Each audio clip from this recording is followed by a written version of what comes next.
Hello and welcome to Dugout Debrief. I am your host, Chris Deluca. This is Boom Broadcasting's first and only baseball-centric podcast, and I am incredibly excited to be able to talk about something that I am so very passionate about. I want to thank Michael and the entire Boom Broadcasting team for giving me this opportunity. Without them, I wouldn't be able to do it.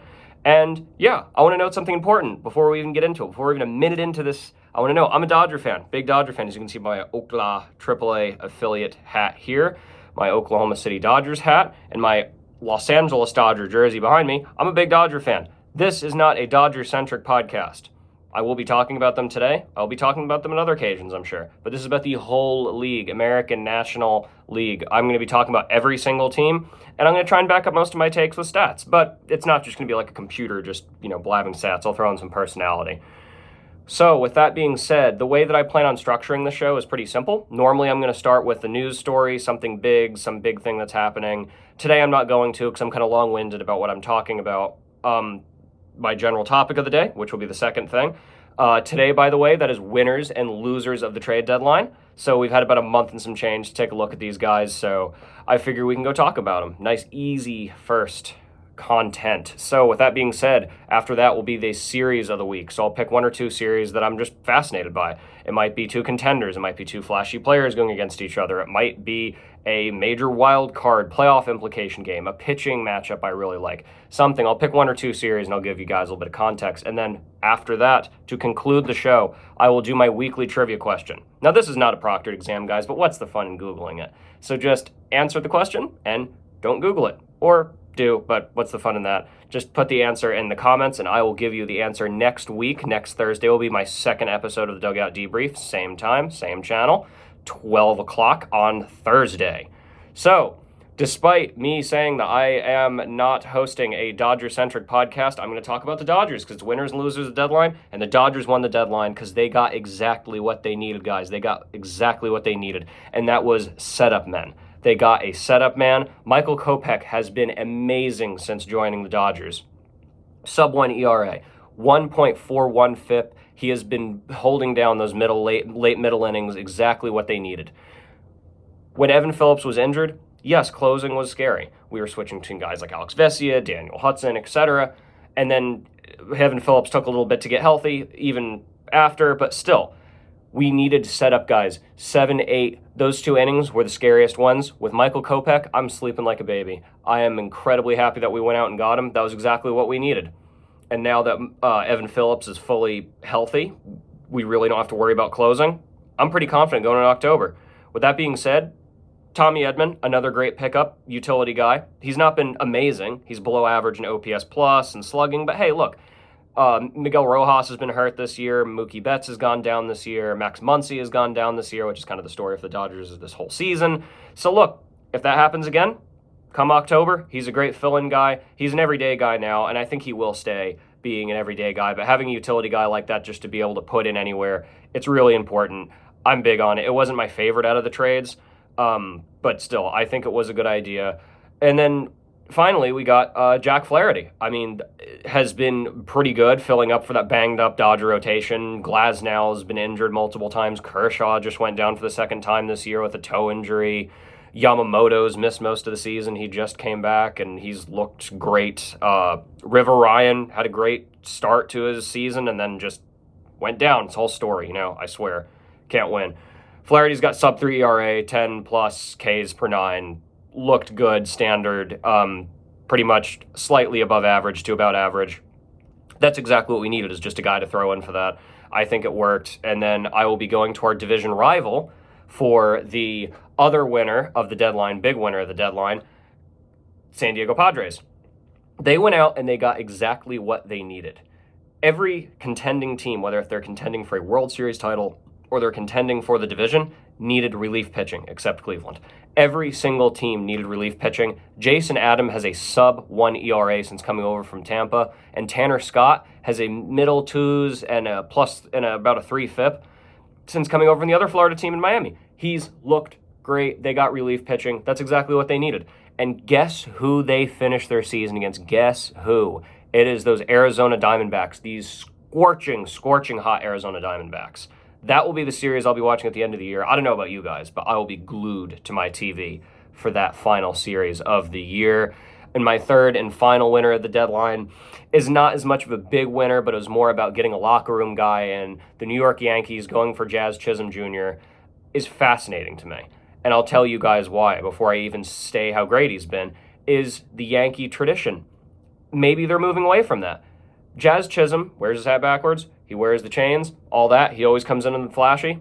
I love it personally. The thing is the Yankee tradition, they're not big on that. So I find it really fascinating. There are great players that didn't sign with the Yankees because of their rules, because of their facial hair rules and their head hair rules and their dress rules, dress code, earrings, no earrings, all this, and no visible tattoos. So there's a lot of great players. Ken Griffey Jr., he said that he would retire. He would rather retire than play for the Yankees. So I think this is an interesting transition culturally for New York. I'm wondering if this is going to open them up to actually get more big-name talent, guys who have personality. Maybe they will. That doesn't work very well for us or the Braves or other contending teams that are more liberal with their policies. But hey, Jazz Chisholm Jr., 9 home runs since coming over from Miami. He doubled his WAR already. I mean, on a contender now, not on a losing team, not in the second worst team in baseball. That usually helps out. But I think Jazz Chisholm added a spark. I think it's going to be interesting to see what he does in New York. Now, sadly, we have to get into the losers. Very solemn, I know. Play the smallest violin. Cleveland Guardians.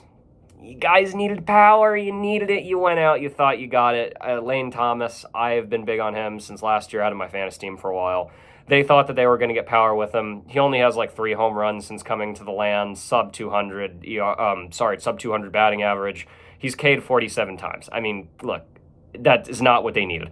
They have the average guys. They have the fast guys. They got guys like Juan and Jimenez. Jose Ramirez is really their only power hitter. Look. And they really needed another power hitter, and unless Lane Thomas really turns it around quick, I think that they're going to basically just lose that deal. The bullpen's still fine, like I mentioned earlier in the show. Every contending team needs bullpen except Cleveland.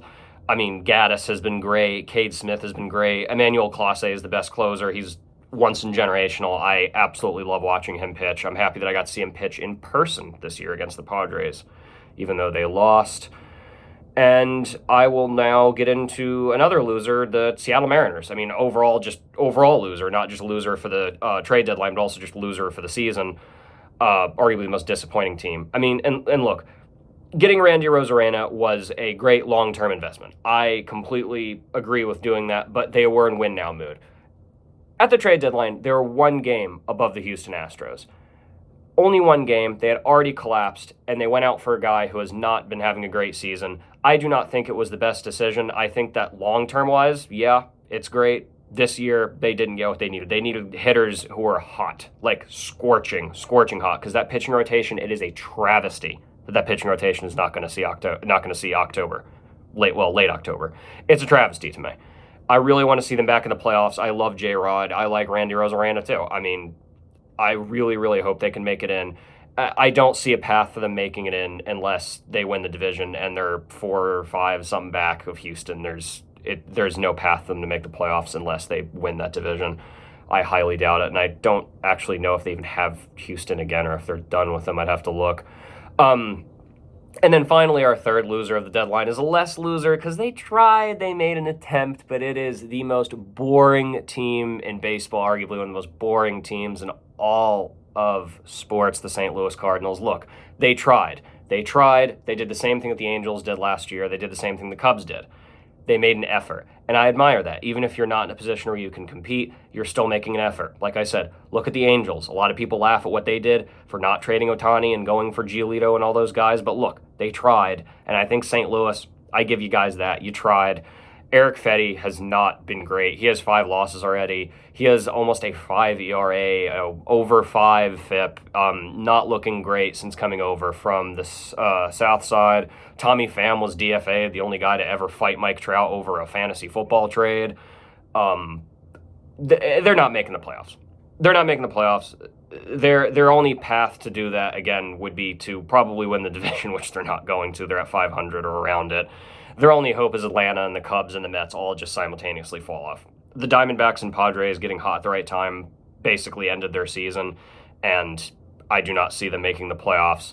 I see no initiative for change, really. I mean, I think that they're okay with the status quo. They're going to go out and be like, hey, guys, we're going and grabbing this random sort of good player who's having a okay year. Look, we're contenders. Hey, look. They're really kind of a mediocre team with a Gucci belt, I think, just because they have these big contracts and these big names like Paul Goldschmidt, Nolan Arenado, but I don't see an initiative for change. And it makes me really sad because I really want to see J.J. Weatherholt, WV alumni man. I really want to see him come up to a team with spark, a team that wants to win, that has initiative to win. And I don't know if we'll see it. I'm really excited for JJ, wishing him the best. Happy I got to see him so many times in college, play at West Virginia.